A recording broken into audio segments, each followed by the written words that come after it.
Yeah, I mean the question of whether Thamel is a red light district or not, it really depends on where you are and what time of day you ask the question. We're in bright daylight now, so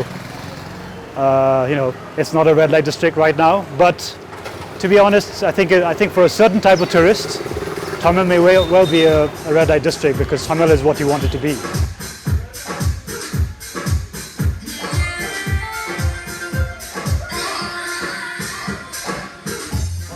My name is Rabi Thapa and I'm a writer and editor based in this city of Kathmandu.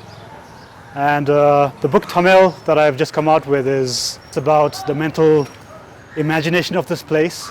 And writing the book is really a way of explaining for myself as much as anybody else how this city became the way it is today.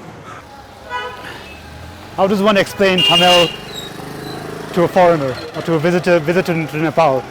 It's a really banal question because the answer to it is really banal. And so I usually start off by saying that it's a tourist zone.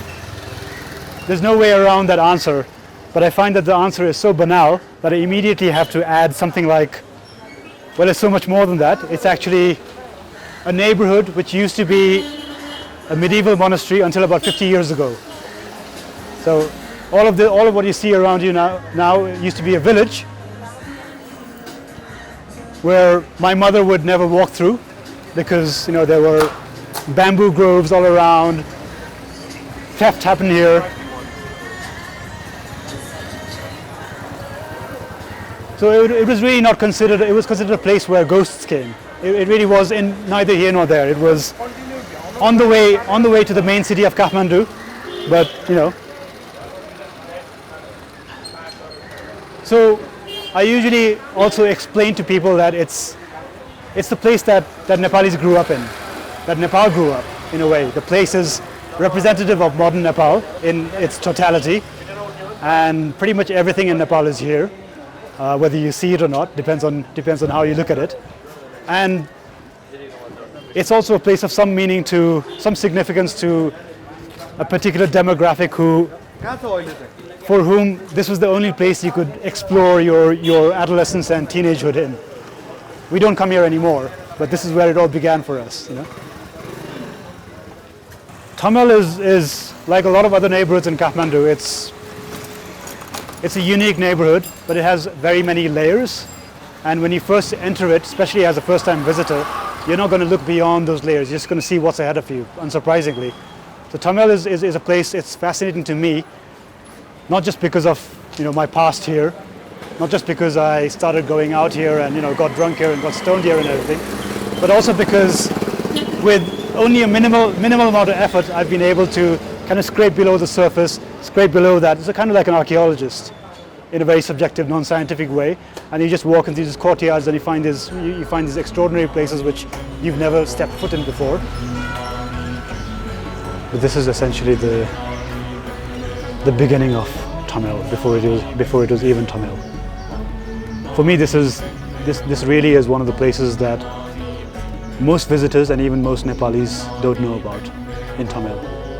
I mean, it's obvious that you wouldn't associate Bhagwan Bahal with Thamel, but what's more surprising is that many people have never actually even been here. I don't know if it's in the guides or not. But this is basically what remains of a 1,000-year-old medieval monastery. It was founded in 1041 by a monk who was an Indian monk who was traveling from Bikramshil Mahabihar in India, part of the network which included Nalanda University, on his way to Tibet, and he stopped here and he founded this monastery. He got a grant from the king probably, and it used to be home to quite a big community of monks learning the Buddhist teachings. The pride of this monastery is essentially an 800-year-old book, a manuscript written in gold ink, and it's taken out every year and it's read to the public. Thamel is bursting at the seams, but it's not just bursting at the seams with pashminas or masks or whatever, or tourist packages and all this kind of stuff. It's bursting out with Nepal.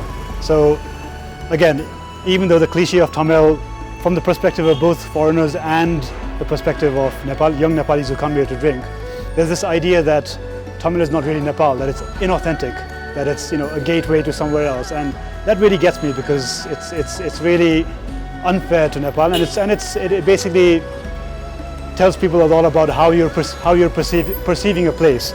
So to me, Thamel is a microcosm of the capital city of Kathmandu, yeah, because it has everything that's in Kathmandu. You can get it here for good and bad, and in a similar sense, this capital city also encapsulates a lot of what is in the whole of Nepal, barring probably the raw nature of Nepal, but even the nature you can see in videos and posters and billboards here.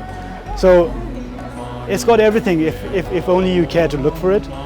If your interactions with Nepal are limited to going to a bar, happy hour, get me another beer, then you're not going to see very much of Nepal in Thamel. But I assure you it's there.